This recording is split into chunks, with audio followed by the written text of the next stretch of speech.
and welcome to the 36th Annual Cyprus and Hellenic Leadership Conference. My name is Mike Manitos. For 36 years, Greek American leaders from across the country have been coming to Washington, D.C.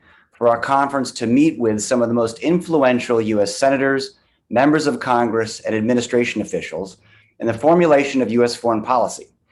While this year we're forced to gather online, our impact on U.S. policy is just as profound.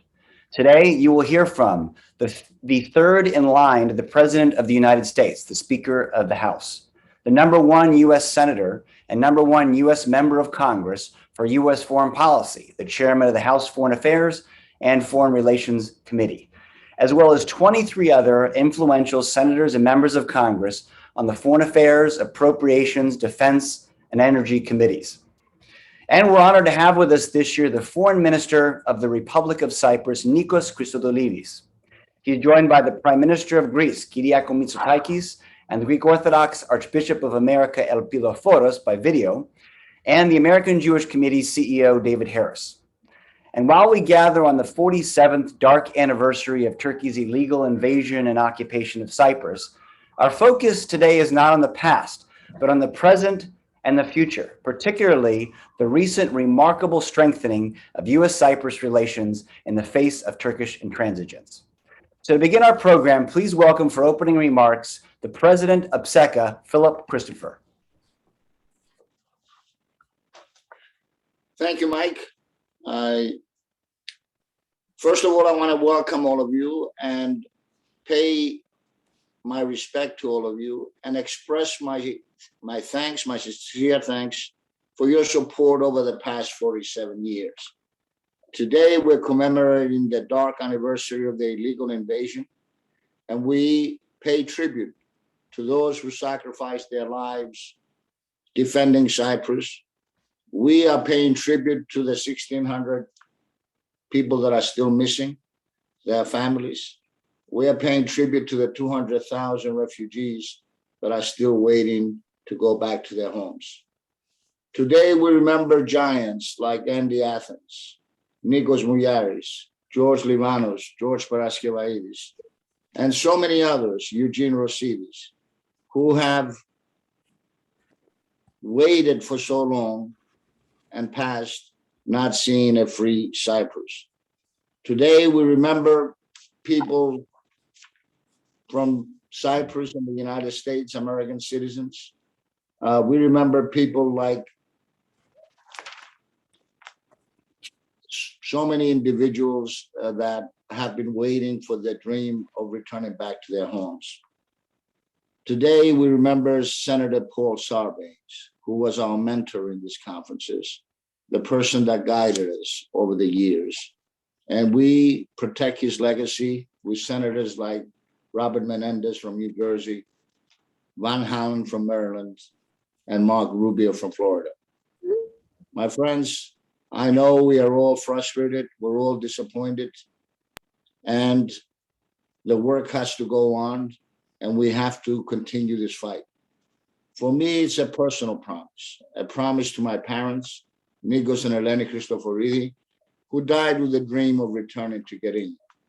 For Andy Zamenidis, it's about his father, Dimitris Zamenidis, and so many others,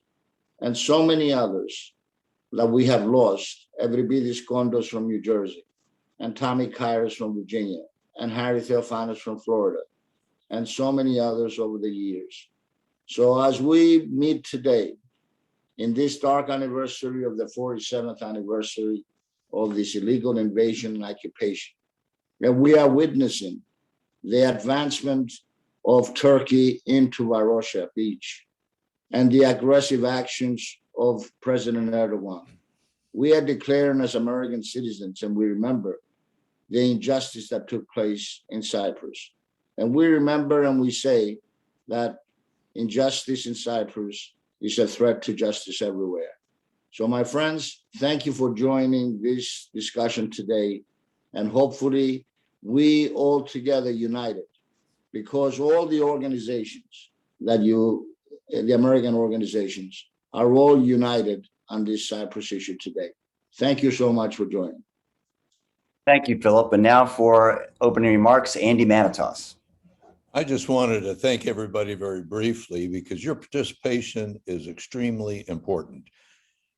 Congressmen and senators receiving 5,000 and 25,000 written communications a week, as they do, spreads their focus over many things. Something of this magnitude enables many of them to prepare for this activity today and to focus on our issue.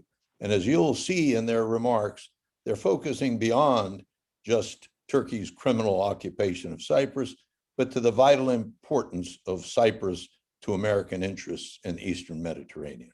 Thanks for participating. Thank you. And as said before, we're very honored to have with us this year the Foreign Minister of Cyprus, who's actually joined us at our conference in previous years in other capacities. But to introduce the Foreign Minister, Philip Christopher. Philip, please go ahead. Thank you, Mike. It's an honor to introduce Foreign Minister Nikos Christodoulides because he understands how the American system works. And it's important at this time, in this critical time of Cyprus, to have someone that was educated in the United States, who understands the political system in the United States. And I am sure he appreciates the work of all the organizations that are here today, AHEPA, AHI, the Federation of Cypriot Organizations, HAC, and all the other sponsors that we have here today. So my friends, it is an honor to introduce to you the Foreign Minister of Cyprus, who is facing a critical time today in this dark anniversary, Nikos Christodoulides.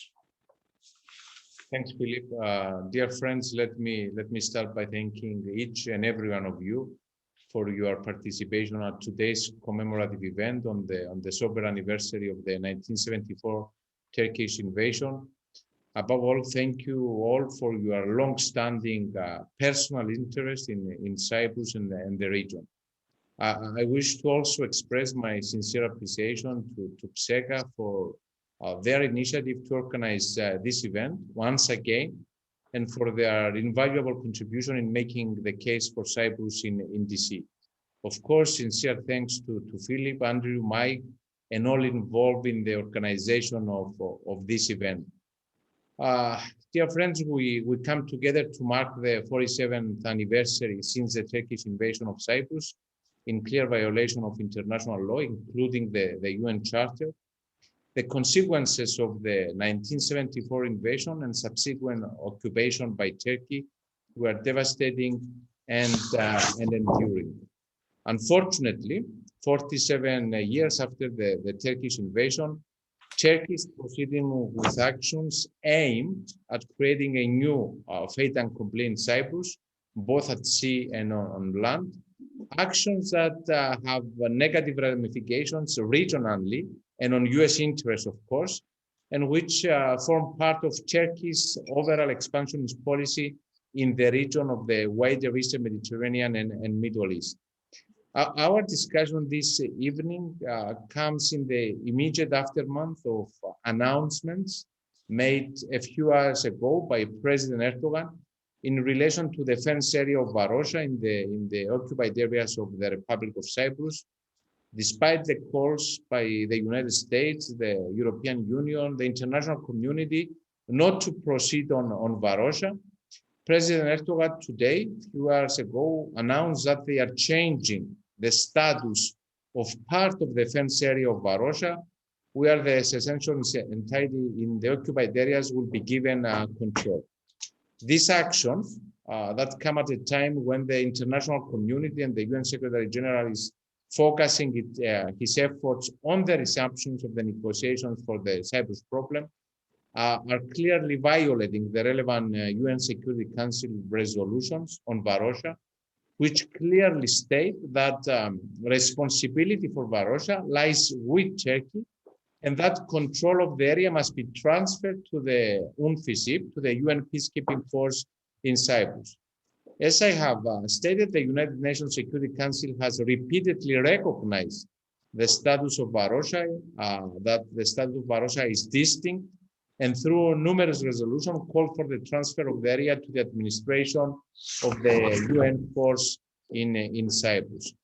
Turkey's decision comes after Turkey's 2020 decision to proceed with the opening of the beachfront of the fence area of Varosha, which was followed by construction work in the area in preparation for the opening of the rest of the fence area. So today's decision is part of an overall plan by Turkey to change the status of the whole fence area and illegally extend control of the secessionist entity to the fence area of Varosha.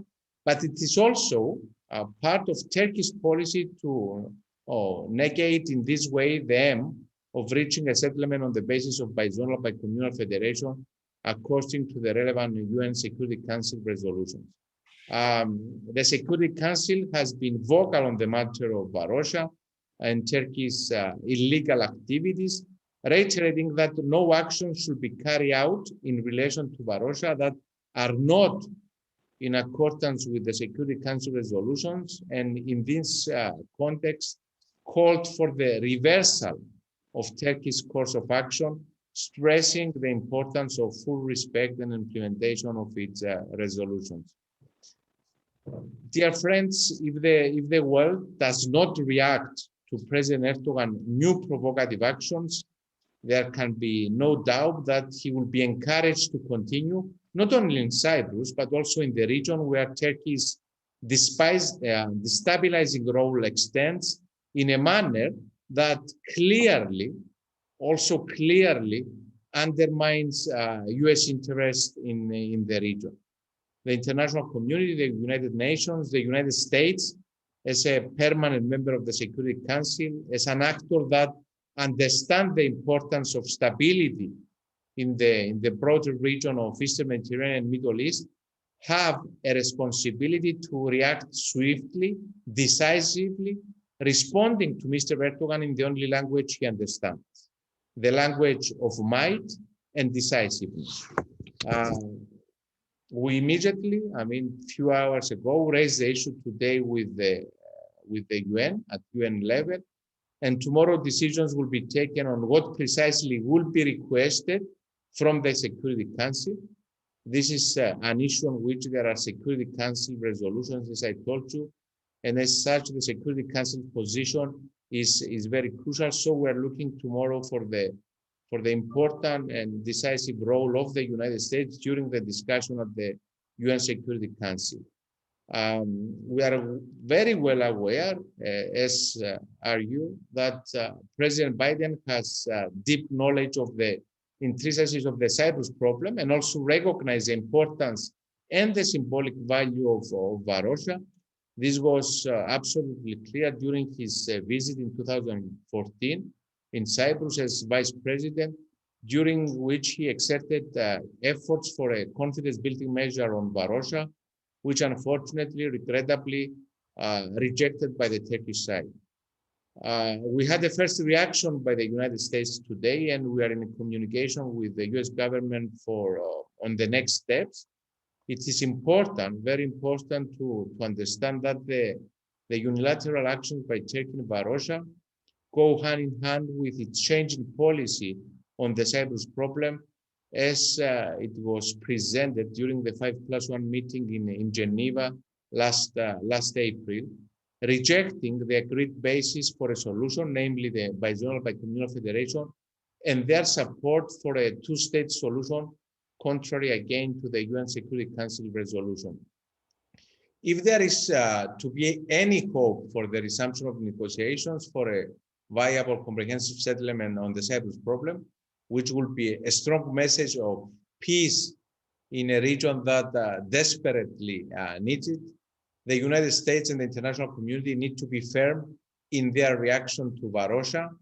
Otherwise, all of us we have to be sure that President Erdogan will continue on this path of provocation and division in Cyprus, a policy that, as I told you, forms part of its overall expansionist, hegemonic, I would say, policy in the region.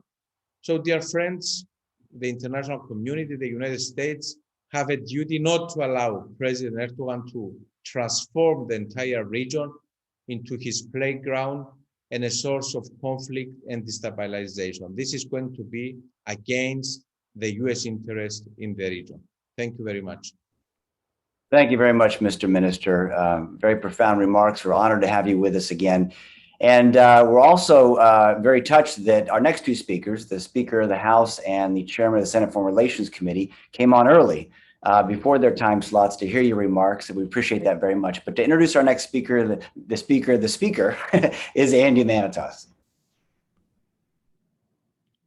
Yes, thank you very much. To introduce someone in our world of 7 billion people who needs no introduction, let me just say that of all the senators and members of the House who have passed through the Capitol during our era, Nancy Pelosi ranks among the very top who have used their power behind the scenes for Cyprus, Greece, and the ecumenical patriarch. And for that, we will forever be grateful. And with the dozens of major countries and thousands of major American interests vying for your time, we are honestly deeply honored that you've chosen to be with us today. Thank you very much, Madam Speaker. Thank you very much, Mr. Manitas, for your friendship, for your very generous introduction, which I will take on behalf of my colleagues who have been, we have just all been so unified in support of the agenda that we're talking about today. As House Speaker, it is a privilege to join you to reaffirm the strong bond between the United States and the people of Cyprus. It's an honor to be here with the Foreign Minister once again. We were together last year for this with the Foreign Minister, and I appreciate his, shall we say, very direct laying out what the challenges are. Aptly, this conference is named Strengthening U.S.-Cyprus Relations in the Face of Turkish Intransigence. And that's what we've had to put up with for a while. I'm honored to be here with our new chairman of the Foreign Affairs Committee, Gregory Meeks, and the distinguished chair also of the Foreign Relations Committee in the Senate, Bob Menendez. That gives you some, and I think about 25 members of Congress are participating. So you know what a priority the strong bond between the United States and Cyprus is. Let me just say about the Manitoses, they call them the All-American family. They're involved in so many ways in our community and in the well-being of our country. They've taught us so much and given us strategic guidance in terms of this important priority, what's happening in Cyprus and our relationship with Greece. Philip, I think Philip Christopher there, President of the International Coordinating Committee, Justice for Cyprus. Thank you for your leadership. You've been a tremendous intellectual resource as well, and I depend on that. This conference is timely. As you know, today, as the Foreign Minister mentioned, and I was so honored to be able to hear his speech. I had to open the house, so I ran over as soon as I opened the house to get on to hear his speech. 47 years since the start of the Turkish invasion and usurpation of Cyprus and the usurpation of power and the occupation. For too long, troops and barbed wire have divided the island. We know that, barring families from their homes, curbing freedom of worship, and restricting the island's economy. I was very interested to hear the Foreign Minister's clear presentation on Varosha Beach, and because the situation is worsening there with the President of Turkey is in Cyprus to highlight the opening of Varosha Beach in violation of international agreements. Supporting peace and security in Cyprus has been a top priority for many of us in Congress. Under the guidance of the Manitas family and Paul Sarbanes, who is here, and now John Sarbanes, who is here, I was better informed to serve as the ranking member of the Foreign Operations Subcommittee, where we all work to reduce tensions and promote peace in Cyprus through economic support. And as a strong supporter of the caucus on Hellenic issues, have worked to advance key American diplomatic and security priorities in the Eastern Mediterranean, working with each and every one of you. While there's no quick fix, we know that it's too late for quick. We must advance a comprehensive reunification plan that considers all of the people of Cyprus. all of the people of Cyprus. This is so very, very important. As your conference theme suggests, today is not about the past, it is about the many opportunities that are there for our nations working together. The U.S. looks forward to continue and strengthen our strategic partnership. We had lots of excitement when we started building the Eastern Mediterranean Security and Energy Partnership Act. Well, now we have to strengthen that to advance our energy sectors and mutual security. It's in the interest of the United States of America for us to do it. It's the right thing to do, but it's also in our security interest. Collaborating with the governments of Greece, Cyprus, and Israel on our shared economic and security priorities, and fostering opportunities for greater trade, investment, and economic development in the region. I'm glad that Foreign Minister mentioned how well prepared and knowledgeable on the subject our president is. As former chair of the Foreign Affairs, in the Senate they call it Foreign Relations Committee, and his own visit as Vice President of the United States to Cyprus. We're very blessed. The Biden-Harris administration and the Democratic Congress stand united in our commitment to ending this long-standing injustice and reunifying the island. And we are excited to continue to grow our important partnership, again, with shared security, energy, economic interest in the region. We will strive to build a future of freedom, peace, and opportunity for every Cypriot, partnering with the people of Cyprus. And Philip, the International Coordinating Committee, Justice for Cyprus, and the Pan-Cyprian Association of America. Thank you for the opportunity to touch base with all of you, to extend my best wishes to you for a successful conference, to thank you for the intellectual resource. I see Mike there. I knew his grandfather, for whom, as you know, in the Greek tradition, as the firstborn son, he was made. When I was in college and an intern on Capitol Hill, his grandfather was a top advisor to President Lyndon Johnson, even John F. Kennedy, I think. Well, it goes way back deep in the DNA of this Manitos family to be civically engaged, patriotic, and caring so much about the Greek-U.S. relationship, but also Greece-U.S. relationship, but also Cyprus. So I can't wait to hear the rest of what transpires in all of this.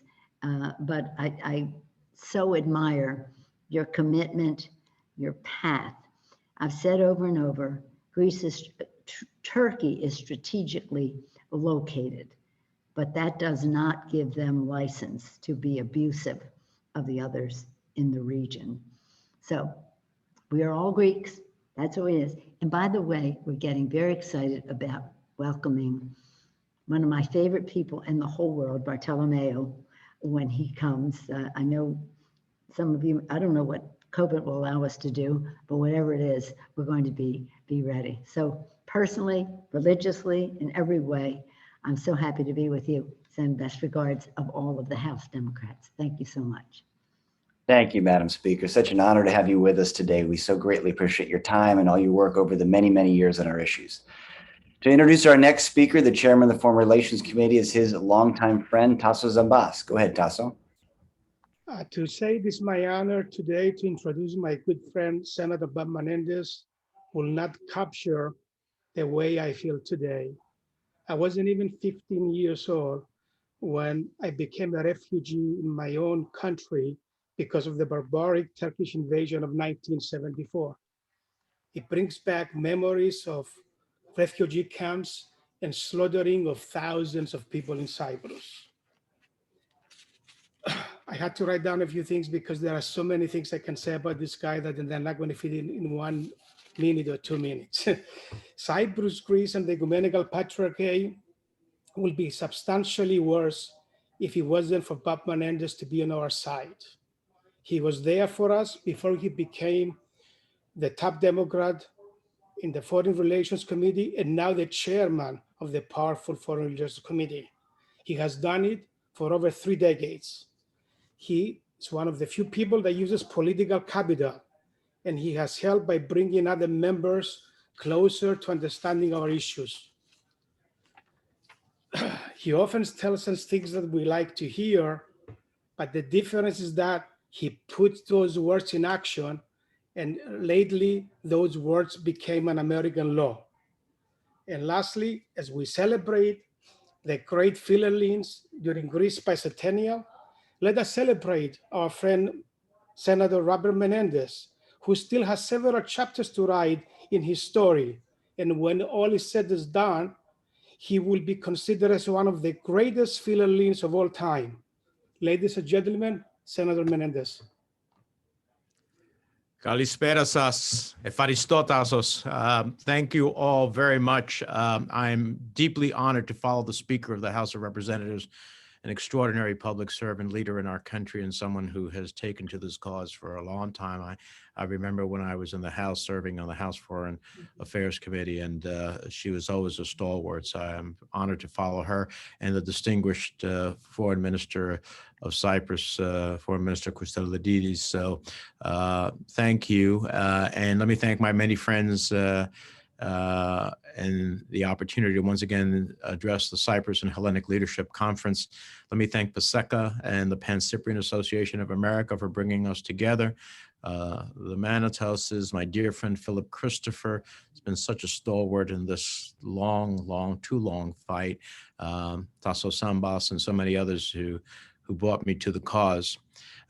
Together, we solemnly commemorate one of the darkest days in the history of the Eastern Mediterranean, the illegal invasion and the continuing occupation of Cyprus by Turkey on July 20th of 1974. Today, on this somber anniversary, we remember the thousands of lives that were lost. We recognize the struggles of those who are displaced from their homes. We reflect on the lasting impact of this violent invasion, and we recommit to our shared hope for peace and prosperity in the region. This community knows the horrors of July 20th, 1974 all too well. Yet in this day and age, the truth always bears repeating. 47 years ago, Turkey launched an illegal military invasion of Cyprus. More than 150,000 Greek Cypriots were driven from their homes and thousands were killed. Some of you with us today personally lost loved ones. Many more remain unable to return to their homes that housed their families for generations. I again share my deepest sympathies with you and all those in the community working to keep the memory of this day alive. Turkey's invasion of Cyprus marked the start of an illegal occupation that continues to this day and remains the source of instability on the island. And my friends, the situation on the ground appears to be getting worse. I believe we're living through one of the lowest points in the history of the region since the occupation began 47 years ago. And why is that? And how did we get there? One need to look no further than Ankara and President Erdogan, who has made Turkey's motivations clear. They have no interest in a bizonal, bicommunal federation. On the contrary, the so-called government in the north is now explicitly calling for two states on the island of Cyprus. That is not acceptable. This is a very dangerous development, one that cannot be ignored or written off as simply Erdogan's quest for political gain back at home.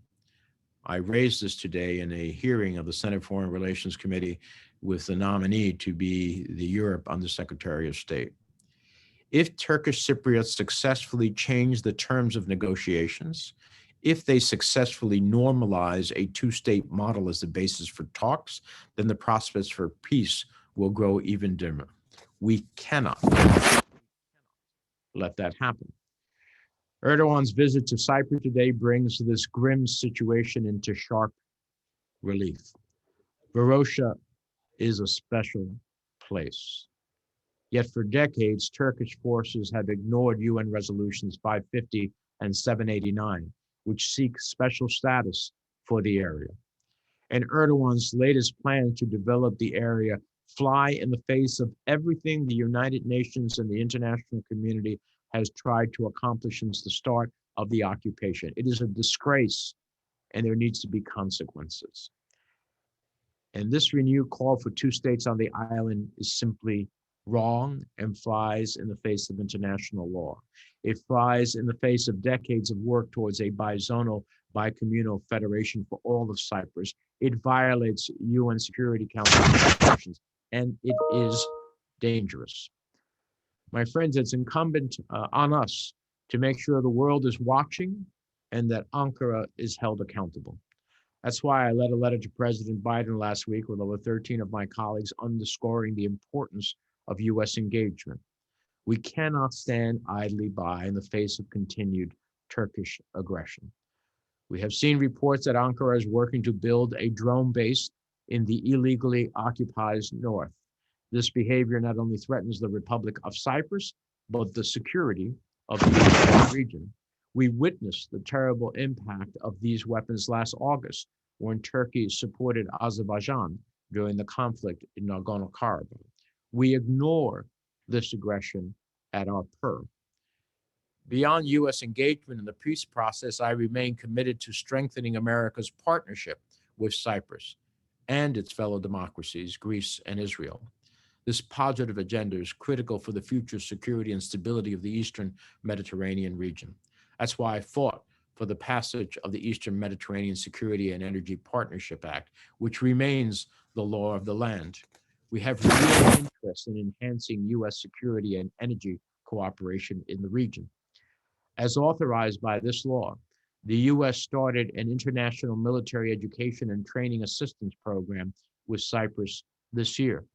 The law also authorized a temporary waiver of arms export restrictions, and we must continue efforts towards a complete and permanent lifting of those restrictions. This is important progress, and we must work together with Nicosia to take this partnership to the next level. There is no question that we live in challenging times. Yet I take solace in the fact that America's partnership with Cyprus has never. And as chairman of the Foreign Relations Committee, I promise you that I will not stay silent in the face of continued Turkish aggression and Erdogan's ongoing effort to undermine Cyprus's progress and prosperity. I'll continue to push this administration to stand up for international law and for human rights. I'll continue to demand accountability for Turkey's actions. I will continue to champion a closer partnership with Cyprus, and I will continue to be a voice for peace and prosperity in the region. Thank you for inviting me, but more importantly, for your decades-long efforts to demand accountability for the terrible tragedy that unfolded 47 years ago today. I'm honored to be at your side. Thank you, Mr. Chairman. We're honored to have you with us today and just truly humbled by your decades-long advocacy for our issues, all the way through to from the powerful seat of the chairman of the Senate Foreign Relations Committee. So thank you. Our next speaker, the chairman of the House Foreign Affairs Committee, had a conflict and couldn't be with us live. He was kind enough to join us just before this event to meet with the foreign minister and exchange some words. But to introduce his video of his remarks for the program here is his longtime friend, Dennis Meal. Dennis? Thank you, Mike. Obviously, Congressman Meeks' position as chairman of the House Foreign Relations Committee is key to these efforts. But let me also remind everybody that's joined us today that Congressman Meeks spent many years as ranking member on the House. Let me say this properly because I get these things wrong. EU caucus and he was ranking member of the subcommittee on Europe, energy, and the environment. So subcommittee on Europe and energy obviously is highly critical to the future of Cyprus as we hopefully get to a point where we can eliminate this horrendous circumstance there. There's obviously a lot that's going to go on with energy in that part of the Mediterranean in the future. Congressman Meeks was, as Mike said, on a bit earlier to interact with the foreign minister directly and personally. The conflict prohibited him from joining us now, but he did tape a video that I think Mike is going to show us now. So this is Congressman Meeks. I've been serving in Congress for over 2 decades. And after the last elections and transfer of power here, I continue to serve with an overarching theme in mind. That theme is one of appreciation for democracy at home and solemn, steadfast support of democratic friends around the world. Cyprus, its history and current situation embodies this sentiment. Despite what other actors do and threaten to do in the region, your work and our collaboration make Cyprus and the Eastern Mediterranean safer and more prosperous.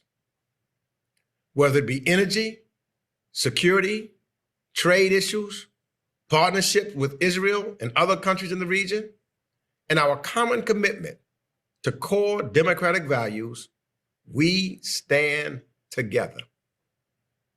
I see it as my job in Washington to play a helpful role in the relationship.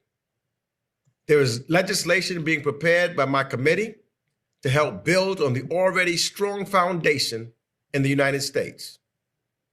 I would also like to proudly point out that support for the U.S. Hellenic cause is broad and sees beyond political divides here in Washington, D.C.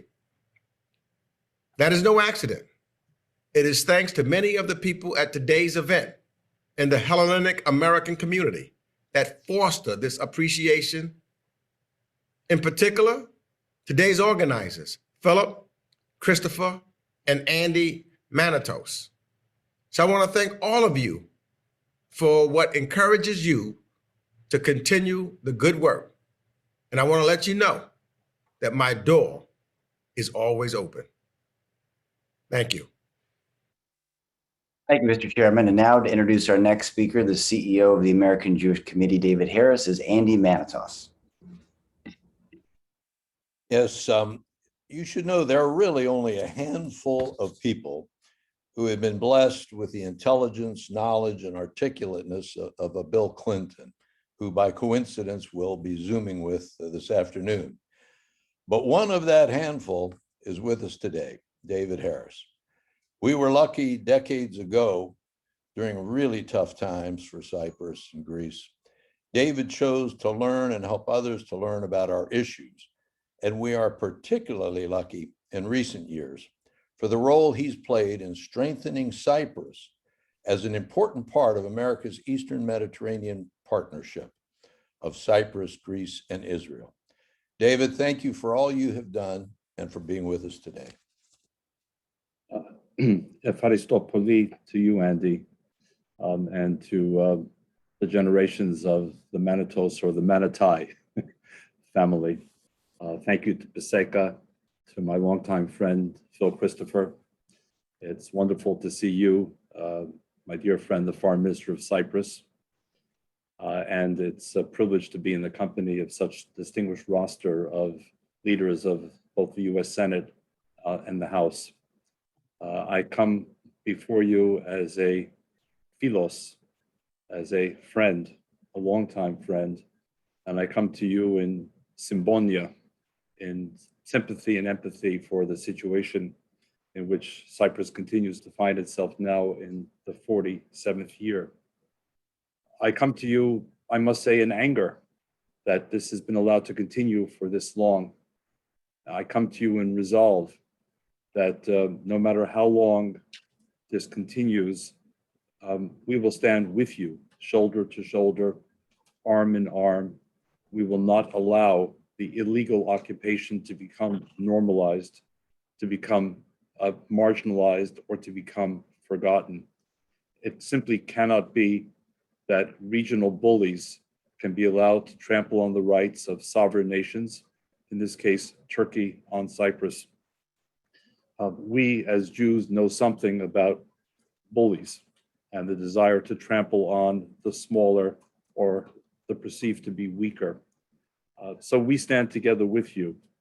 We also will continue to try to insist that the international community, led by the United States, led by the European Union, and with the support of the United Nations majority, do not remain silent in the face of this ongoing violation of international law. but not only that they do not remain silent, Andy, but that they insist that rhetoric and rhetoric alone is not enough. Bullies of the kind that currently occupy positions of power in Ankara do not respect the words of others unless they're backed by spine. And we have to ensure that the words of the United States and the words of the European Union are backed by spine, by resolve, and by determination, and that there can be no ambiguity about that resolve on the part of these democratic actors in support of Cyprus. And if I may be undiplomatic for a moment, I don't think there's been sufficient spine until now. And I think the president of Turkey continues to believe he has enough room to operate and to maneuver, believing that his country is simply too important for others to confront directly. Yes, Turkey is strategically located, and yes, Turkey is an important country, but that does not give Turkey a pass on its illegal behavior with respect to the invasion of Cyprus, the occupation of Cyprus, but let me add a third word, the settlement of the northern part of Cyprus as well, all illegal. And that's only the beginning of his disruptive and destabilizing regional activity. But perhaps it's the Jewish in me. I want to find the silver lining if I can, the source of hope. And there are several sources of hope. Number one, this group, many of whom I have now known, not just for years, but for decades, who will continue, I know, with passion and resolve. Number two, as has been mentioned, the growing relationship between the United States and Cyprus bilaterally, and a big shout out to Senators Menendez and Rubio in particular for leading the effort for adoption of the East Med Act in 2019. An American Jewish committee was very proud to join with our Hellenic partners in supporting that effort. Number three, in the continued growth since 2013 of the Congressional Hellenic Israel Alliance, or CHIA, again supported with groups like the Hellenic American Leadership Council, American Jewish Committee, and others, chaired today by Congressman Kyriakos and Deutsch. Number four, as has been mentioned by several, the growing and deepening partnership among Cyprus, Greece, and Israel, and in some cases now joined by other countries as well, notably nations like Egypt, like the United Arab Republic. This community of like-minded nations with overlapping strategic interests and values is growing, and that too is most welcome. And finally, the growing awareness. It took too long in my judgment, but the growing awareness that there cannot be business as usual with Turkey. Yes, Turkey is in NATO. Again, as I said, Turkey is a geographically important country, but as a result, we cannot blink. I think that growing awareness is evident, certainly in the new US administration, in the US Congress, in public opinion, elsewhere in Europe. I have here to give a shout out to President Macron and to France for the resolve that it has shown. So we are not alone in this effort. We will stand together in this effort. And ultimately, I believe that truth and justice will prevail. So thank you for this opportunity, Andy and Mike and Phil, to join with you in expressing solidarity, friendship, and resolve. Thank you, David. As your words today make crystal clear, you're a profound friend of our community and advocate for our issues. So thank you for everything. We're honored to have you with us today.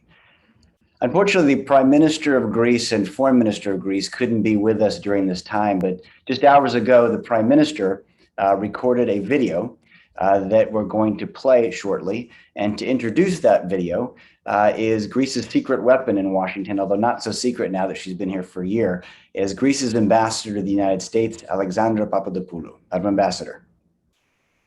Thank you so much, Mike, and thanks to the organizers of today's event. Today is a day of mourning. 47 years ago, the unthinkable happened. We honor the people, the heroes who fought in defense of what they held sacred, their homes, their values, and their freedom. We mourn the dead. We remember the missing. We stand by the victims, all the victims. And we vow never to forget and never to stop until Cyprus is again whole and free, a bizonal, bicommunal federation with freedom and dignity for all. To express the feelings and the commitment, the deep, unwavering commitment of Greece, the people and the government, all united in our shared national cause of Cyprus, it is my honor to introduce a video message by His Excellency Kyriakos Mitsotakis, the Prime Minister of Greece. Dear friends, July 20th, 2021 marks 47 years since the Turkish military invasion of the Republic of Cyprus. This date will always serve, and so does today, as a painful reminder of the tragedies that ensued from this act of aggression. Of the many victims of the Turkish invasion we continue to grieve for, of the missing persons that remain unaccounted for, of the survivors who lost their loved ones or continue to be unaware of their fate. Today and every day, we owe a special tribute to all those Cypriots and Greeks. Today is a reminder of their sacrifices and their heroism. Almost 5 decades after the Turkish invasion and 21 years after the Republic of Cyprus joined the EU family, the illegal occupation of over a third of the country persists. Throughout the years and to this day, Cyprus and Greece have remained united in their unwavering commitment for a solution to the Cyprus question, according to the agreed and binding for all UN framework for a bizonal, bicommunal, federal, mutually acceptable settlement, one that guarantees political equality and respects the Republic of Cyprus's single sovereignty and independence. This is how Cyprus and Greece have always approached any and all UN-led initiatives, including the recent efforts last April of the UN Secretary General to rekindle the negotiation process. Regrettably, that has not been the case with Turkey and the Turkish Cypriot side. Yet, their attempts to legitimize their illegal fait accompli by proposing alternative ideas will not deceive or mislead anyone. The root cause of the Cyprus problem is Turkey's illegal invasion of 1974 and occupation of the northern part of the island ever since. Thus, there is no room for any alternative settlement. There is only one legitimate framework for the settlement of the Cyprus question, and that is the one established by the UN Security Council resolutions. Today, we recall to our memory the tragic events of July 20th, 1974, and recommit to the UN Secretary General's effort to reach a solution to the Cyprus question in accordance with the relevant UN Security Council resolutions and the EU acquis. Unfortunately, these efforts are being greatly undermined by Turkey's continued illegal and aggressive conduct against Cyprus, both on land and sea. Today's announcements by the Turkish side on the very anniversary of the tragic events of 1974 are one more testament, if one was needed, of Ankara's completely unacceptable position on the way ahead. Despite the grave challenges, Cyprus and Greece stand united in our commitment for promoting peace, security, stability, and development in our wider neighborhood. United in our call for respect of international legality, international law, and UNCLOS. United in our pioneering efforts to promote dialogue, cooperation, and development with key partners in the region and beyond. We rely on our friends and strategic partners, such as the US and our fellow EU member states, to stand with us in protecting our collective interests and common values. We also rely on you, the vast community of Cypriots and Greeks abroad, to continue to communicate this noble cause and the principles and ideas Cyprus and Greece have always stood for. On days like this one, this message, and at the same time our vision for a peaceful, stable, and prosperous Eastern Mediterranean becomes all the more important. It is a message and vision that we share with the vast majority of our neighbors and our partners, including the United States. In the Eastern Mediterranean, Greece, in close cooperation and coordination with Cyprus, as well as with the genuine and effective support of the United States, has initiated and is being actively engaged in the further deepening and expanding of our multilateral, multi-sectoral partnerships with Egypt, Israel, and other countries of the broader neighborhood. The significance of these partnerships to security and stability, regional and international at large, is already being widely acknowledged. Both the US-Greek strategic relations and the US-Cyprus enhanced partnerships are indispensable components for promoting our common vision of an Eastern Mediterranean as an area of peace, stability, and prosperity. Today, we bow our heads in honor of those who bravely stood up to the aggressor and defended the freedom of the Republic of Cyprus 47 years ago. Many paying the ultimate price, others forced to live with the wounds that can never heal. Their sacrifice and pain are always with us. Their memory will continue to guide us. Thank you, Mr. Prime Minister. Someone else, another speaker, our next speaker, who couldn't be with us today either at the last minute, but was kind enough to send remarks, is someone who brings great hope to the United States, and that's what's needed on Cyprus. His name literally translates to the giver of hope. Please welcome the Greek Orthodox Archbishop of America, Archbishop Elpidophoros. Madam Speaker, Foreign Minister Christodoulides, Chairman Menendez, Congressman Meeks, and other senators and members of the Congress, dear friend David Harris of the American Jewish Committee, and our hosts, Philip Christopher, Andy Manatos, and Mike Manatos. Today, we mark 47 years of struggle and pain on the historic and venerable island nation of Cyprus. I come to this impressive and distinguished gathering as a son of Constantinople, someone who carries in his heart a deep love and an abiding respect for the Cypriot spirit, which embodies the greatest legacies of the Eastern Mediterranean. There is a solution for Cyprus, because there can be justice for all Cypriots, those living and those gone before us. But we must look to the future and not only the past. Cyprus is an active partner across many constituencies and influencers in the world, and the greatest of them all is the United States.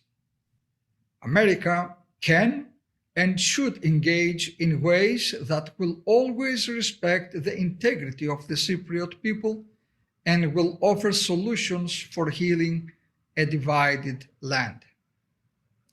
The interests of many global players are to be found on this island nation that represents 9,000 years of Hellenic culture.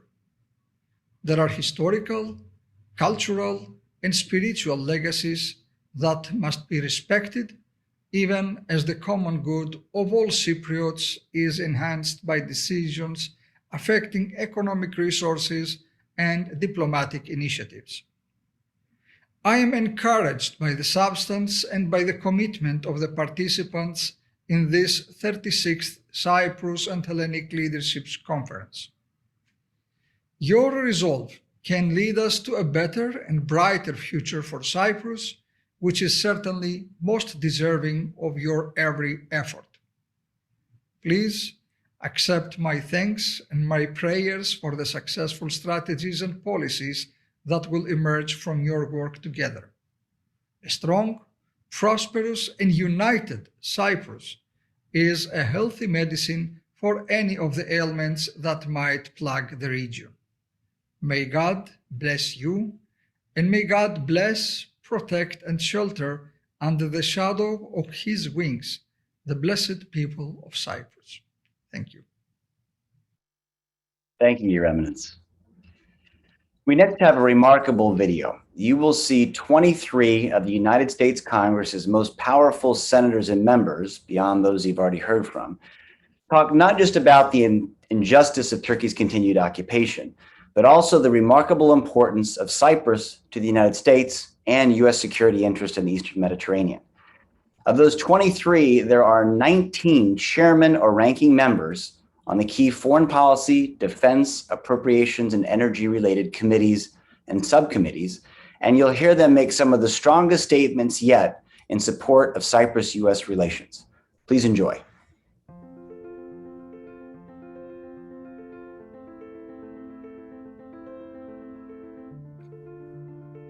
This year marks the 47th anniversary of Turkey's barbaric invasion of Cyprus. Injustice need not be forever, and the passage of time in no way mitigates the egregious wrong committed by Turkey. So together we continue to condemn not only the initial aggression, but the cruel occupation of Cyprus as well. That said, it is tremendously important that we use this occasion as well to celebrate Cyprus and its amazingly resilient people.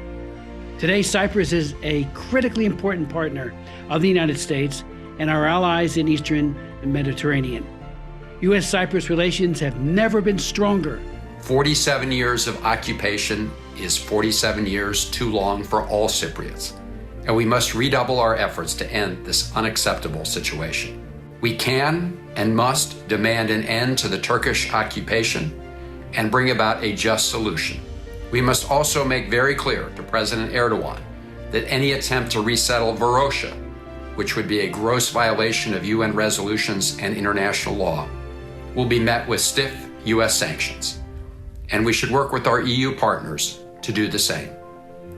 As we pursue our mission to achieve justice on the island, we must also continue our efforts to strengthen the bilateral relationship between the United States and the Republic of Cyprus. The good news is that our relationship is getting stronger by the day. Cyprus is a key strategic partner in the region, bolstering security and serving as a bridge between the United States and the Eastern Mediterranean. The relationship between our two countries has never been stronger. Ever since we signed the Statement of Intent on bilateral security cooperation in 2018, our security partnership has continued to deepen. We have benefited from this through our joint military exercises, joint training to improve maritime security and cybersecurity, port visits by U.S. Navy vessels to Cyprus, and breaking ground on the $5 million Cyprus Center for Land, Open Sea, and Port Security Regional Training Center, which focuses on border security and preventing the spread of weapons of mass destruction. Let us focus on the growing importance of Cyprus-U.S. relations and elevating them in a tangible, strategic, and results-oriented manner, which has been a conscious choice made by the Cyprus government in the past several years, a choice that I applaud them for making. A core pillar of the reorientation of Cyprus foreign policy has been the advancement of Cyprus-U.S. relations and its evolution into a strategic partnership. This shift has been a meaningful, substantial one, yielding mutual benefits for Cyprus and the United States, as well as for the region, which constitutes a critical strategic space. And today, because of our country's joint efforts, I am pleased to say that Cyprus-U.S. relations have never been stronger. We joined together to affirm the essential partnership between Cyprus and the United States. I'm deeply grateful for Cyprus's friendship over the decades. Together, we have created economic opportunities, worked together to maintain security and peace in the Mediterranean, and laid the groundwork for our countries to keep working together in the years to come. I'm encouraged by the strengthening of U.S.-Cyprus ties. The United States is grateful to have another valuable partner in the Eastern Med. Thanks to Cyprus's support, our U.S. Armed Forces have enjoyed a resupply point for our Navy ships in the Indian Ocean at the port of Limassol, access to airfields for emergency landings, and joint search and rescue exercises. As a senior member of the Senate Foreign Relations Committee, I have witnessed the growing importance of Cyprus as a strategic partner for the United States, often serving as a bridge between three continents in the region. We must continue building bilateral relations between our two nations, and we must view our relationship holistically. These ties will help further cooperation between Cyprus and the United States in many areas where our interests are aligned, including clean energy and environmental sustainability, high-tech business ventures, and joint research into cutting-edge technology. The U.S.-Cyprus partnership is one of the most important and reliable strategic relationships for the United States. Our partnership is based on a genuine friendship and is centered on our mutual interest in tackling a complex set of issues facing both Europe and the Middle East. Cyprus has always been and remains an invaluable bridge in helping to navigate the diplomatic landscape at the crossroads of East and West. Through difficult circumstances and intimidation from its neighbor, Cyprus has consistently leaned into regional cooperation and peaceful resolutions of disagreements. The United States is proud to stand shoulder to shoulder with Cyprus. The president and his team know that Turkey has been uncompromising on Cyprus, that its moves on Varosha are an illegal provocation, and that Turkey must commit to the rule of law for there to be stability in the region. I look forward to working with my colleagues to continue to strengthen that relationship and build even greater cooperation between our two countries. I am so pleased to join you all today to celebrate the important and deepening relationship between Cyprus and the United States. Cyprus has proven to be a stable, efficient, reliable security provider in a part of the world in dire need of stability. President Biden has signaled that his administration is eager for more active engagement in the region.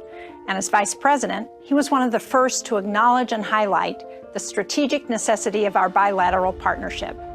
I look forward to working with the administration to push our country's relationship to new heights. As a member of the Senate Foreign Relations Committee, I'm deeply invested in all of the work that we do, both with Greece on a bilateral basis and with our NATO partner, Cyprus. There's a really important partnership that we can have, both with Greece and with Cyprus, to make sure that we have a coordinated strategy to help our friends and allies develop their own energy resources. We must not give up pressure and hope on the peaceful reunification of Cyprus. Let me also recognize the growing relationship between Cyprus and the United States. Our State Department noted earlier this year that cooperation between the United States and Cyprus is at, quote, an historic high. As we mark the solemn recognition of the 47th anniversary of the invasion of Cyprus, I also remain hopeful that serious diplomatic re-engagement from the Biden administration can lead to renewed United Nations talks that will hopefully bring the reunification of Cyprus. Nonetheless, we will continue to move the U.S.-Cyprus bilateral relationship forward. It's important. It's an issue that President Biden knows well, and I have no doubt that his administration, as well as the United States Congress, will continue to support the strengthening of the U.S.-Cyprus relationship. We're not going to tolerate Turkey's continued provocations toward Cyprus or other regional partners as well. I am proud to support the relationship between our two nations. In the Eastern Mediterranean, Cyprus has been a reliable partner in countering some of the destabilizing actors. While Cyprus certainly faces challenges, there are more opportunities for progress, which is why we must continue to pursue peace in the region and build our cultural, security, and economic ties. Cyprus have been staunch allies of the United States, on the front lines, staring down a region of our world plagued by stalwart authoritarian regimes, state-sponsored terrorism, and Islamic fundamentalism. They have consistently fought back and defended their respective citizens against overt aggression from their hostile neighbors. U.S.-Cyprus relations has never been stronger, and we have a strategic and moral responsibility to ensure that Cyprus has everything it needs to remain a beacon of freedom in that region. The Republic of Cyprus has been a steadfast ally, and Cypriots of all backgrounds deserve an end to the senseless division of their homeland. Ending the illegal occupation of Cyprus would safeguard the country's independence while amplifying its bridge-building capacity, further stabilizing and bringing peace to the region, all of which will make Cyprus an even better ally. Congress will not turn a blind eye to Turkey's regional aggression or pursuit of policies that threaten U.S. interests or that of our partners. We need to continue to hold Turkey accountable, especially today when it threatens Cypriot reunification with its actions in Varosha. The bilateral relationship between the United States and Cyprus is so important, whether it be trade, whether it be military support, whether it be standing up and standing with Cyprus to ensure that international laws are being followed. The United States must continue to be an ally of the people of Cyprus and ensure that we advocate for reunification of Cyprus. I remain committed to ensuring Cyprus's independence, to strengthening the United States alliance with Cyprus, and to supporting efforts in Congress to defend its stability and sovereignty.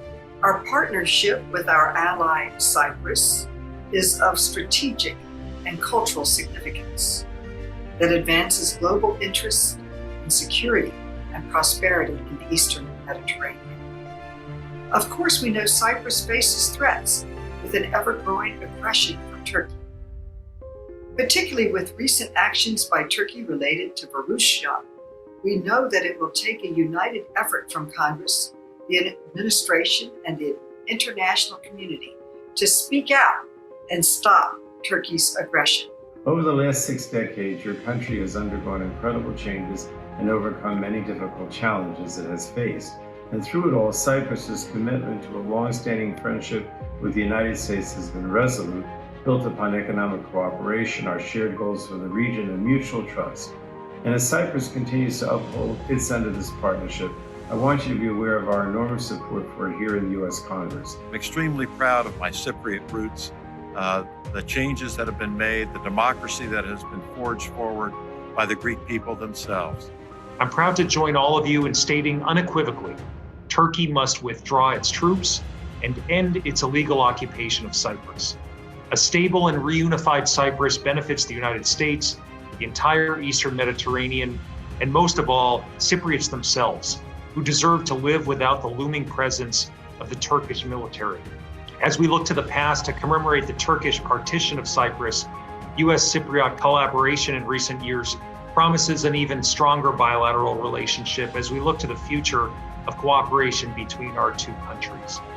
The United States and Cyprus continue to forge strategic, meaningful partnerships and collaborate on a broad spectrum of issues from regional defense to energy security. The United States continues to view Cyprus as a vital partner in global and regional security, economic cooperation, and energy development.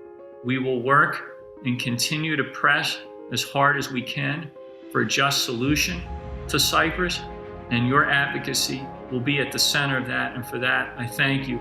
And we will continue to join as lawmakers, as your partners in that effort. It is important to lift up the strength of the current partnership between Cyprus and the United States. This offers a way for us to build forward, to explore the great potential for partnerships in the energy arena as a matter of security, economics, and other ways that we can collaborate between Cyprus and the United States.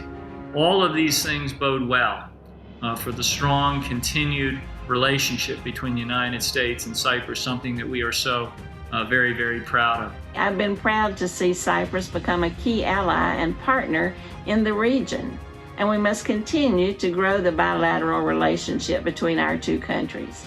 The Republic of Cyprus is a vital partner in the region for maintaining political stability and fostering economic development. It is clearly in our national security interest to promote cooperation among countries in this difficult neighborhood.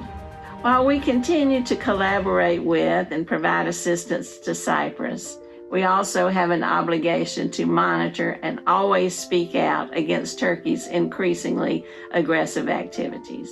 As we reflect on the somber 47th anniversary of the Republic of Cyprus's illegal occupation by Turkey, we should recognize that it is Cyprus who is the true friend and ally of the United States. I look forward to continuing and fostering this strategic partnership for years to come. The U.S. is honored to call Cyprus our partner, and we look forward to continuing our relationship in a way that advances our national security and economic well-being.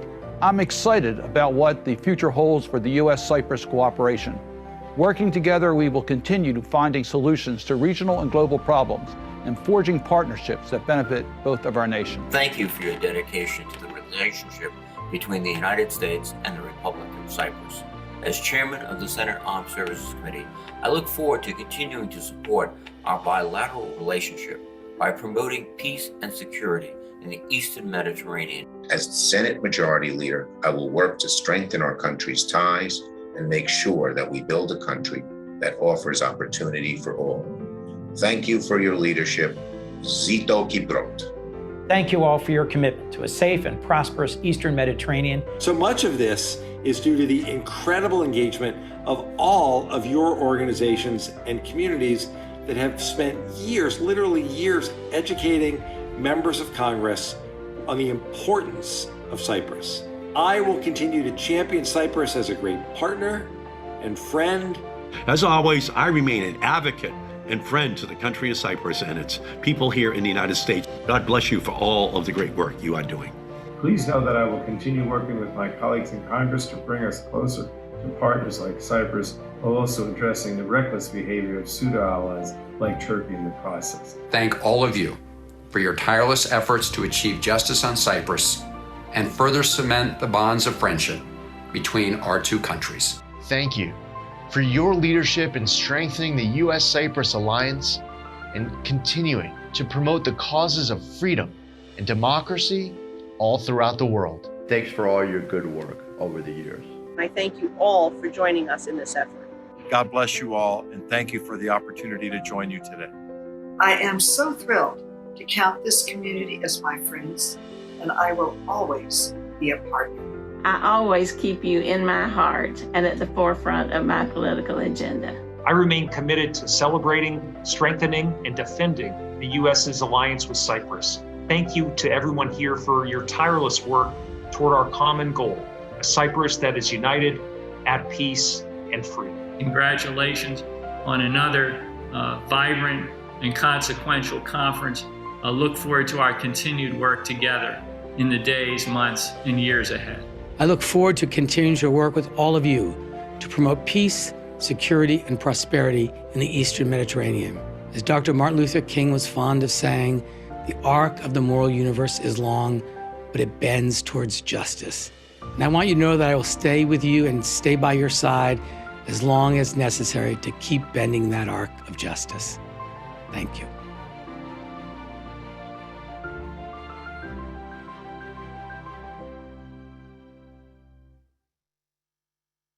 Now to introduce our next speaker, the Cyprus Presidential Commissioner for Humanitarian Affairs and Overseas Cypriots, Mr. Fotis Fotiou, is Philip Christopher. Philip, go ahead.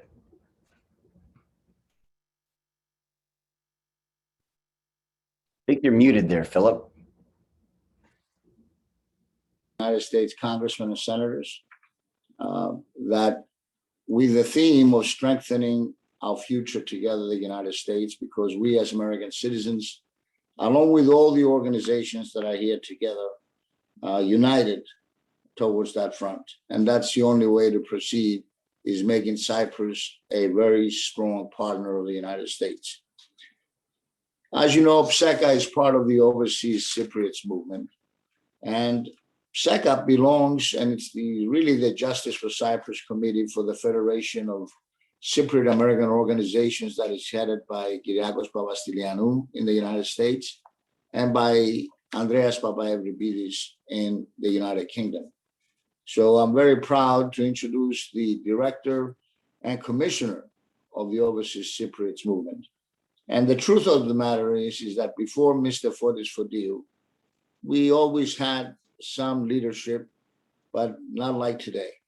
Today, Mr. Fotiou has given the Overseas Cypriots movement a new faith, a new confidence, and we trust what he does together with us.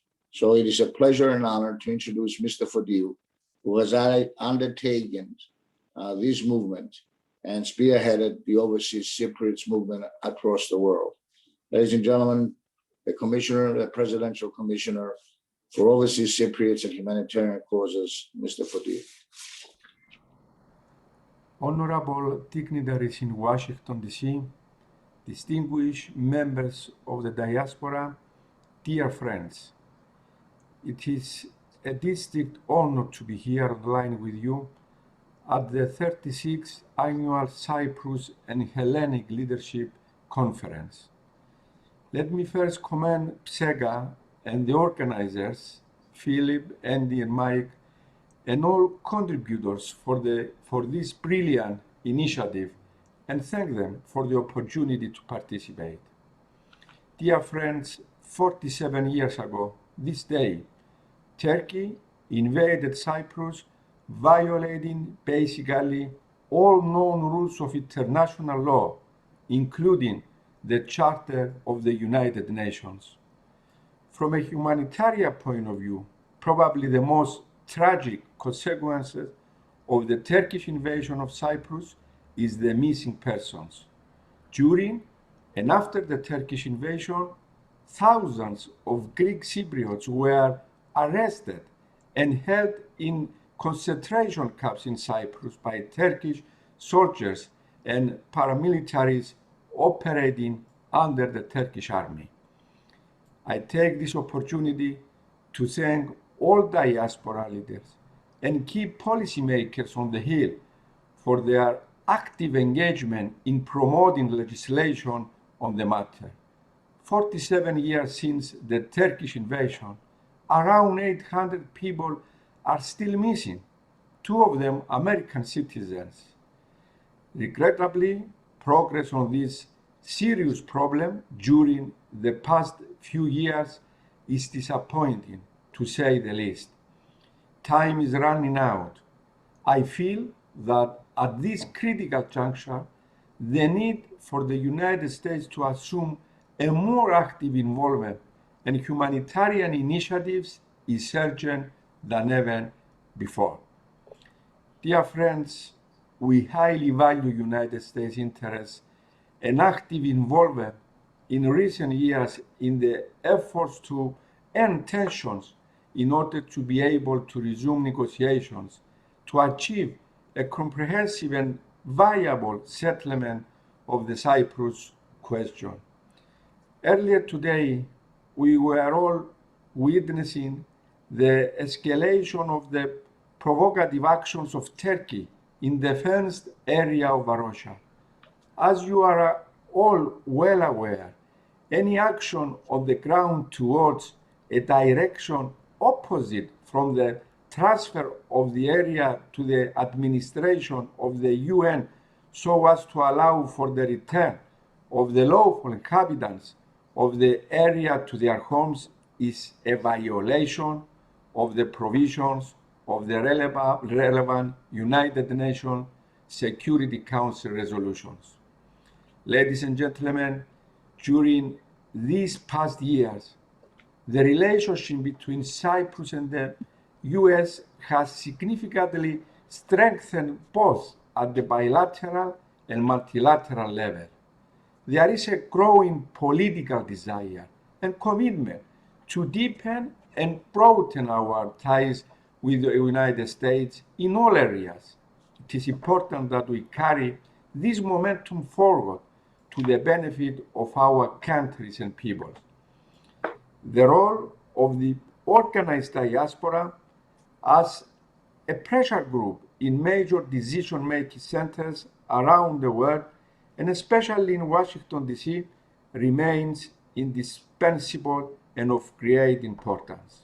We owe them a great debt for continuing the preservation of our identity, for promoting our rich culture, history, and traditions in the U.S., as well as for sending the clear message that Cyprus remains one of the most predictable, reliable, and stable partners of the U.S. in key region of the Eastern Mediterranean.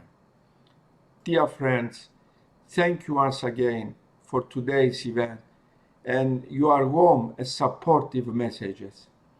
I wish to assure you that the government of Cyprus and myself will continue supporting and strengthening the active engagement of our diaspora in the enhancement of the bilateral ties between Cyprus and the United States in all possible ways so that we further advance our common objectives. Thank you very much. Thank you, Mr. Commissioner. Now we're going to the part of the program where all the different heads of the organizations who have been supportive of this effort will have an opportunity to speak. So for those of you who've had your cameras off, please turn them on and turn your microphones on. And if I could ask the video producers here to show all of the squares together rather than just the speaker. And while they're doing that, let me let you know who we have here. So you'll soon see before you many of our national community's most committed leaders to justice for Cyprus. They had the most politically active Greek American and Cypriot American organizations, and they are serving as co-hosts and sponsors of this conference today.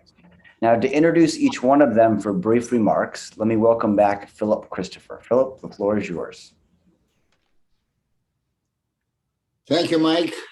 And let me again reassure everyone that this community is united. For those that say that we are not united, believe me, we are united more than ever before.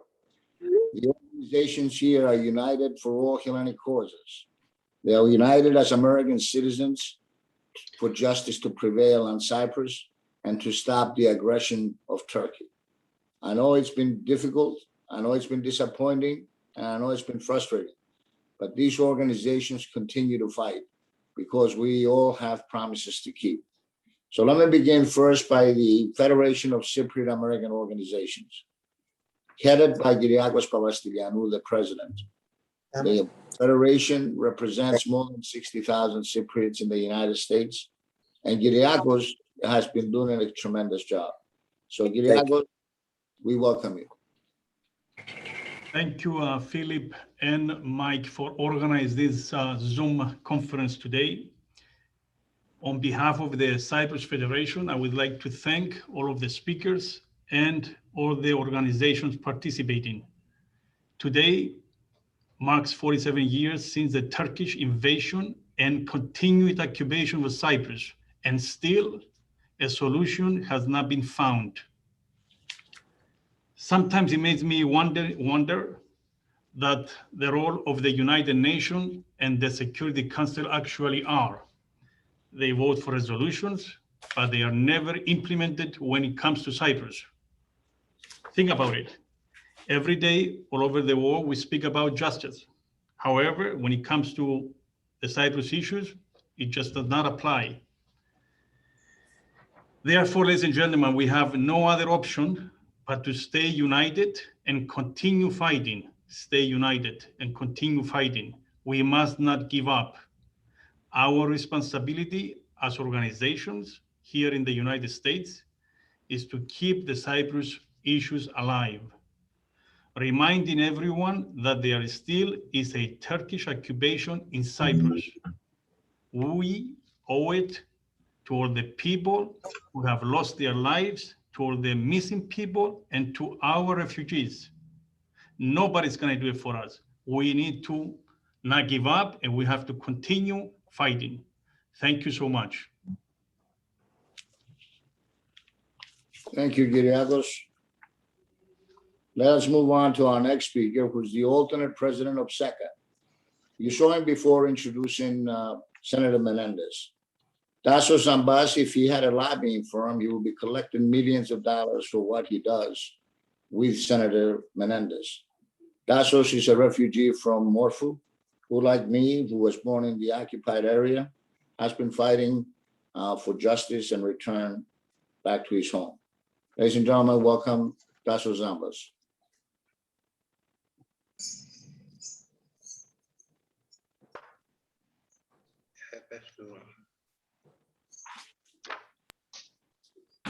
Can you hear me? Now we can hear you. Okay. We got you now. I said I had my opportunity and I was debating whether I should say anything. But I decided I should say something with a broken heart.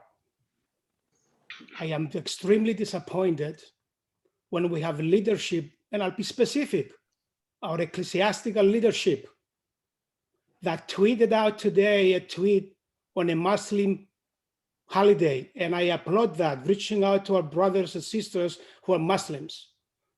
And then he comes here, His Eminence, and he cannot use the word Turkish invasion. Where are we going as a community? We have American senators and congressmen speaking louder and clearer than our own. I understand his role. Yes, it's a very difficult role. But the role he wants to play here as a leader of the church and the community, unfortunately, cannot be balanced.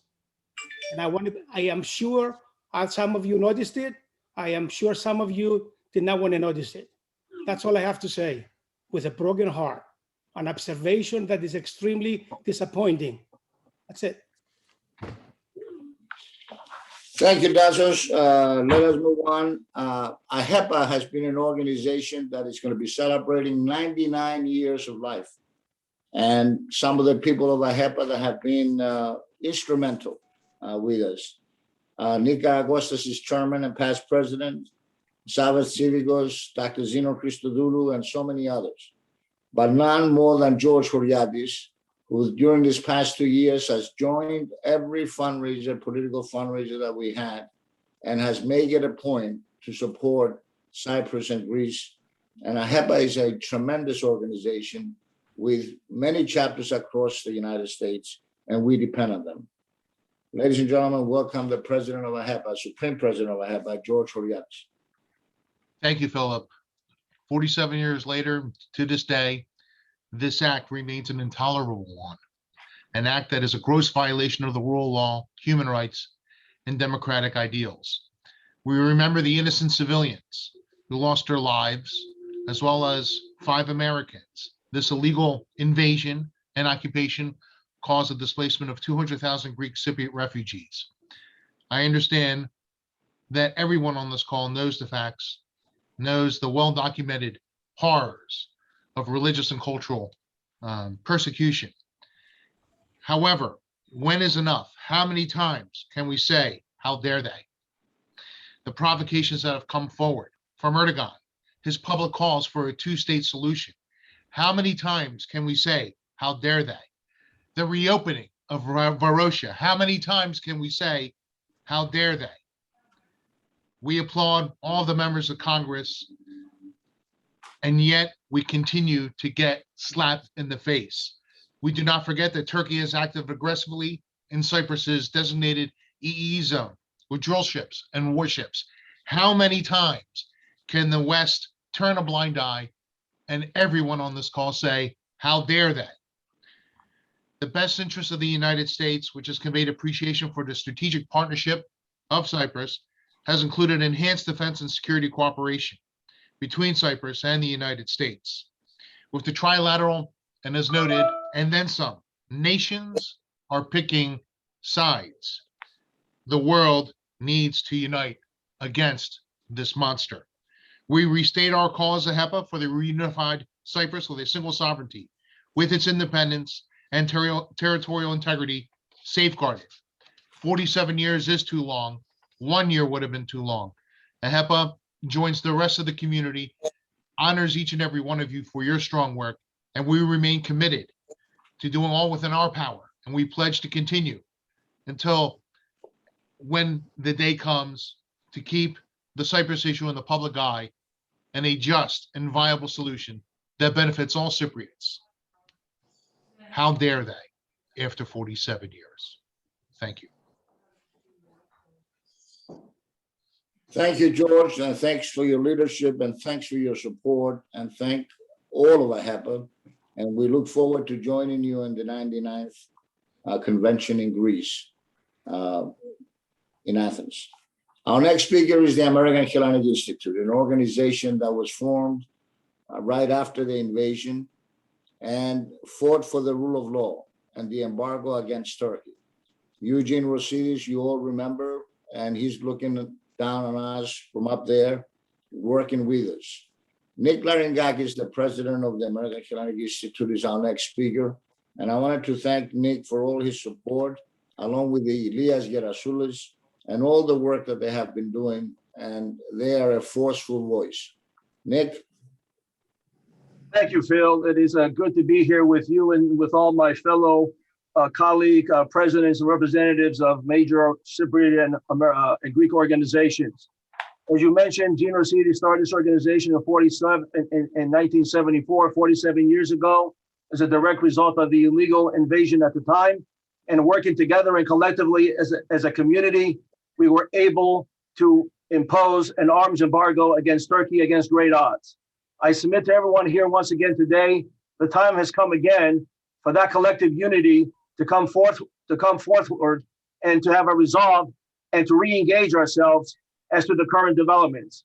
Because now we're not just past the second invasion, we're at a third and fourth invasion, illegal invasion as it relates to Cyprus. And we can now allow the illegal occupation, to become a fait accompli. To that regard, we need to take advantage of this administration and that of President Joe Biden, who more so than anyone knows and understands the nuances of this issue and is on record during these days on the Senate Foreign Relations Committee regarding some strong language as it pertains to Turkey and removal of troops and other issues as it relates to moving this issue forward. So let us be reminded of what Senator Menendez said today. U.S. engagement. I can't agree more. U.S. engagement needs to be paramount. But just as important, what David Harris said, rhetoric is not enough. And the time has now come, we can't wait anymore, that we need to re-engage our administration, our government, and to put some red lines and to put some strong conditions and some strong sanctions. We have some of the most important leading members of the U.S. Congress on this video presentation here today. Well, now we need to reach out to them and get them to get actively involved to be able to introduce some hard legislation. And that's the only thing, as David Harris said, bullies understand. And we're here committed to making that happen and to move forward, working collectively with all the organizations. Thank you very much. Thank you, Nick. And we will move forward. Our next speaker, the Hellenic American Leadership Council, founded by my best friend, Nikos Mouyaris, who I wish he was here today, but he's looking from up there, fighting with us. Andy Zamanidis, where is Andy? Is Andy around? No, he was unable to join us, but so we'll move on to the next speaker. Okay. The next organization, the Hellenic American National Council, which is here headed by Bill Madarakis, who always attends all of our fundraisers and contributes. And I wanted to thank him for that. Representing him today is the General Secretary, Panayotis Pavladzis. Dear friends, Hank and our President Vasilis Matarangas sends our support and commitment to continue working for a free democratic Cyprus.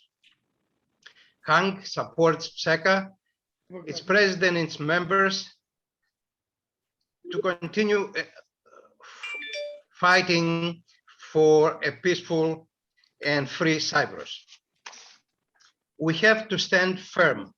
EU, European Union, USA, and the UN have to stand firm. The occupation army has to go, and only then a peaceful and democratic governance system can be introduced and guaranteed by European Union, US, and the UN. Otherwise, we will have Mr. Erdogan, the bully in the East Med, continue his provocations with the danger of another war, destabilization of the whole East Mediterranean, and the humiliation and possible dissolution of European Union. It looks easier to do nothing, but that will only bring more destruction and more pain. We need courage, and courage will bring us freedom and happiness for all people of Cyprus. Let's keep up the fight. Let's continue. Thank you. Thank you, Panayoti, and thank you for your work. Let's move on to the Pan-Hellenic Federation of Florida, which is one of our sponsors. The Federation of Florida has been doing extreme work. You know, all the importance of the state of Florida. And Michael Alexandrou, the president of the Federation, is going to join us. I think he's in Greece, but he's still joining the conference. Michael? Dear participants, on behalf of the Pan-Hellenic Federation of Florida, I would like to congratulate the leadership of PSEKA for this wonderful event and thank all the honorable participants for the help they give us in keeping the possibility of a free and united Cyprus alive. This dark anniversary should serve as a reminder that unfortunately organizations like the UN, European Union, NATO have dismally failed and have been ineffective in producing any results for the last 47 years. They have not succeeded in administering justice, and they have not been able to punish the perpetrators of international law violations. Therefore, we must rely on ourselves and our good friends of the US Congress. We can make it happen. We must stop the arrogant and disrespectful leader of Turkey in promoting his crazy ideas that would eventually destabilize the whole region.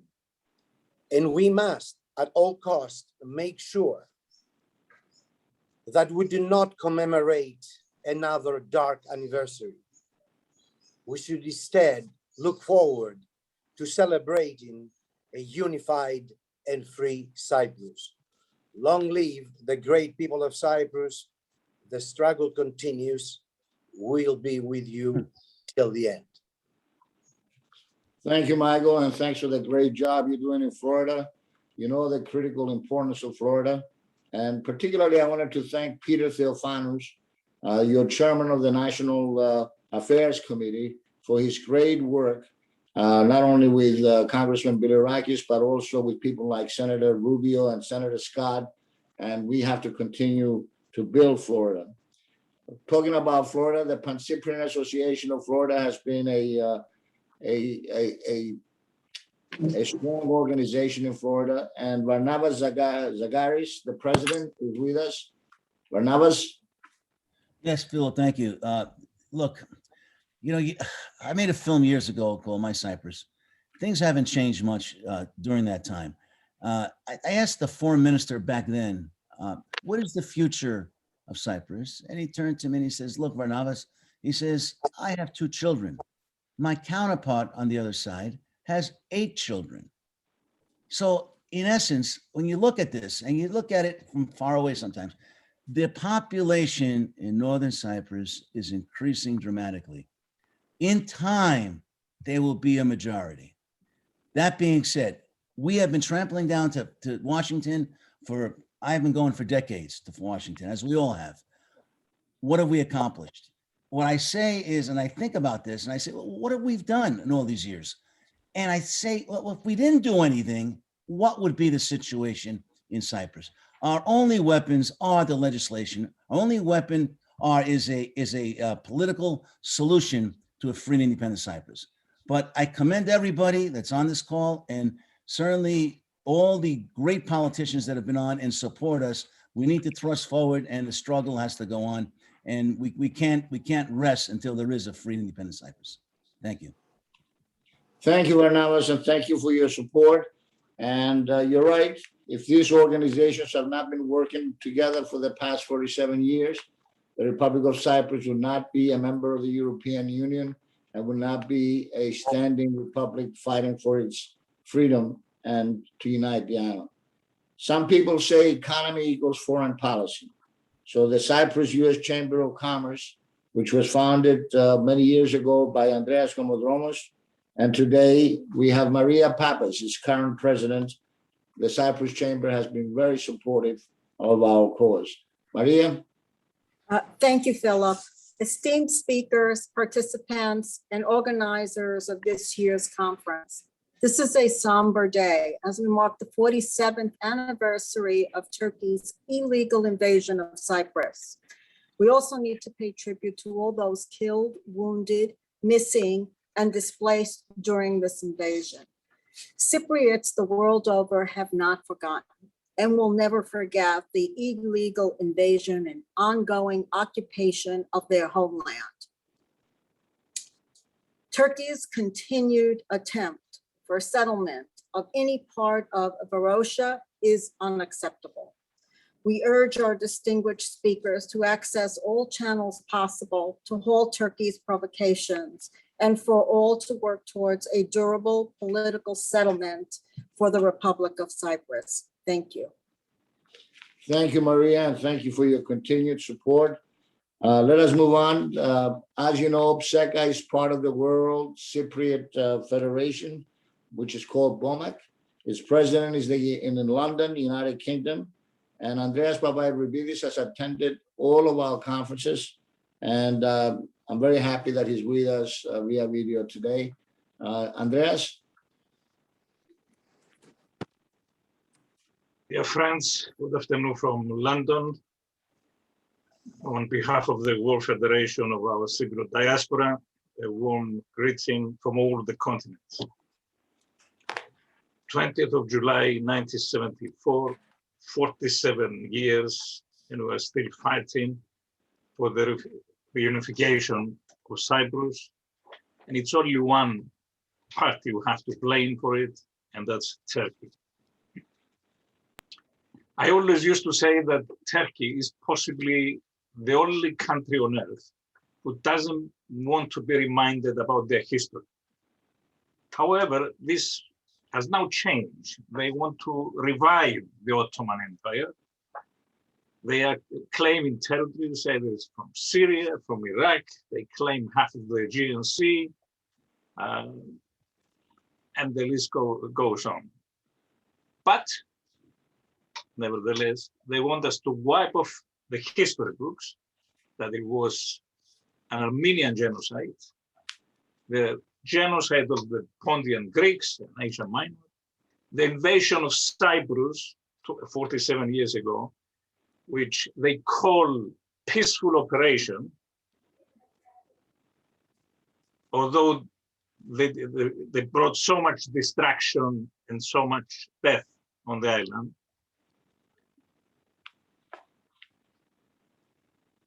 So they are frustrating times for us. We want to continue, though, as we always do, with the same dynamic approach. And I want to thank you all our friends in the US, and all the vibrant, dynamic organizations you are leading. You are doing a fantastic job for Cyprus, and I hope you'll all continue with the same ego. And of course, thank you, Andreas. I want to thank all thank you for staying up in London to join us. Moving on, we have a good friend and someone that has been on this fight by my side all the time, Savas Civicos, from every position that he ever held. Past president of the Federation, chairman of the Hellenic Affairs Committee of HEPA, chairman of the Federation of New Jersey. He has held many positions and he has continued to fight, very close to Congressman Pallone, Congressman Chris Smith, and many others. Ladies and gentlemen, Savas Civicos.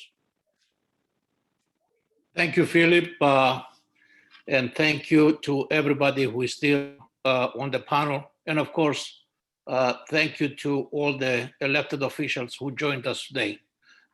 They joined us to commemorate the brutal invasion of Cyprus by Turkey. And while we're doing this, Erdogan is in Cyprus with new provocations when it comes to Varosha. He announced that Varosha will be opened. In essence, Varosha will be settled.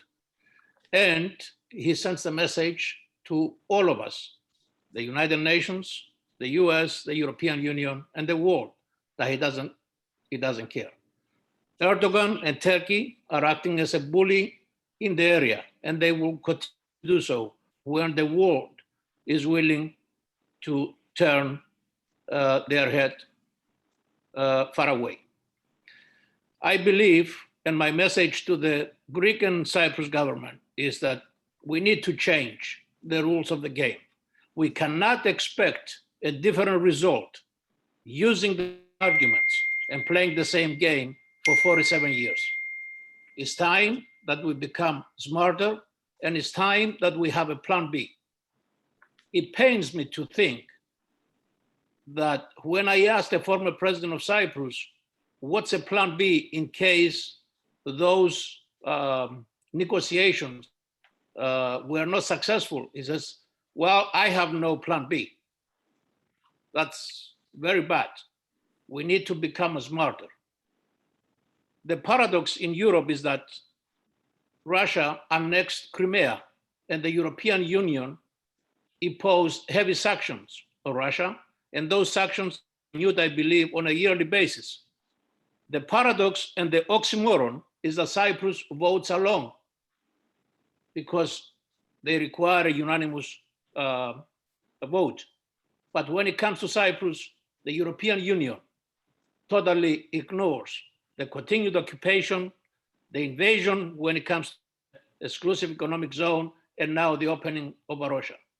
Here in the United States, we have a law, the East Med Act, that became a law, and within that law, there are certain tools that the United States government can use.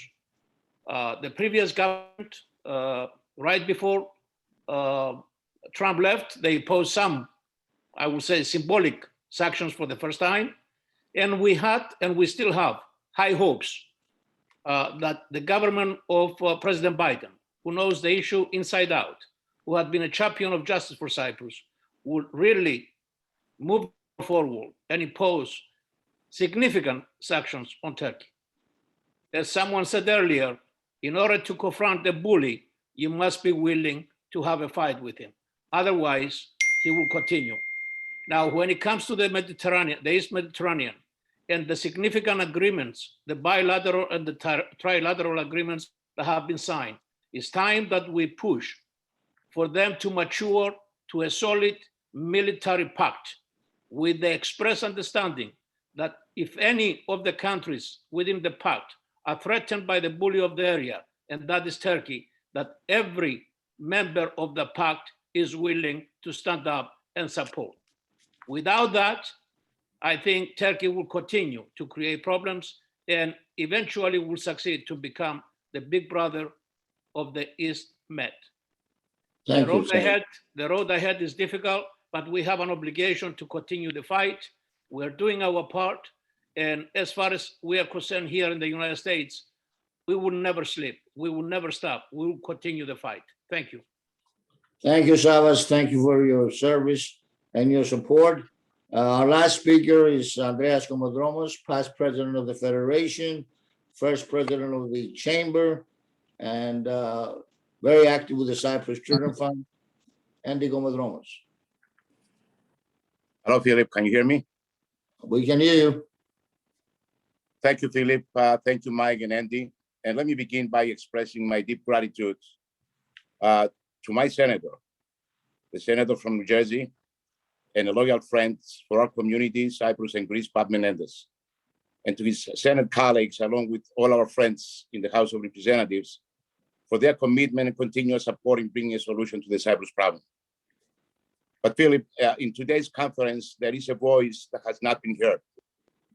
And that is the voice of the thousands rightful owners and residents of Varosha, who for 47 years live with a dream and hopes for the day of returning back to their home, to be with us and speak out about their deep fear that Turkey's reopening of their town has only one purpose, and that is to populate every single home in Varosha with settlers imported from Turkey's Anatolia. They would tell us that Erdogan's ambition and Turkey's ultimate goal is not just the reopening of their town, but their transgressions will end only when Turkey has full control of the entire island of Cyprus and that they must be stopped. The latest Turkish Cypriot proposal to establish two states in Cyprus has no other purpose than to block progress and undermines the effort to reunify Cyprus as a bi-zonal, bi-communal federation, and undoubtedly, it serves Turkey's ultimate goal of controlling the entire island. The United Nations and the United States should lead the international community in rejecting this proposal and have it removed from the agenda of future negotiations. Turkey must be stopped from more provocative and hostile acts which pose a direct threat to the sovereignty of Cyprus. It should be made clear to Turkey that such transgressions will be faced with serious sanctions, which will cease only when transgressions come to an end, and until such time, Turkey complies with the rule of law and the respect of human rights. These sanctions should end only when President Erdogan and Turkey get their hands off Varosha and Cyprus. Thank you. Thank you, Andreas. Ladies and gentlemen, I thank all the organizations who play an instrumental role and stand united. And I'm very proud of the fact that every organization is participating in this conference. Today is a day of mourning, a day to remember those that gave their lives and sacrificed their lives. But at the same time, it's a day of promise, a day that we're going to keep our promise to our parents and grandparents and continue this fight until the end. We have to see a free and united Cyprus. We have to see the refugees return back to their homes, and we have to find the missing. We have to continue this fight, and only united we can win. I want to take this time to thank Andy and Mike Manitos for the great work that they have done in putting this together. And I want to thank all of you that listened to this conference. Many thanks, and let us hope we can celebrate together Freedom for Cyprus next year. Thank you all for being with us today. That concludes our program. Thank you, Mike. You did a great job, Mike. Thank you very much.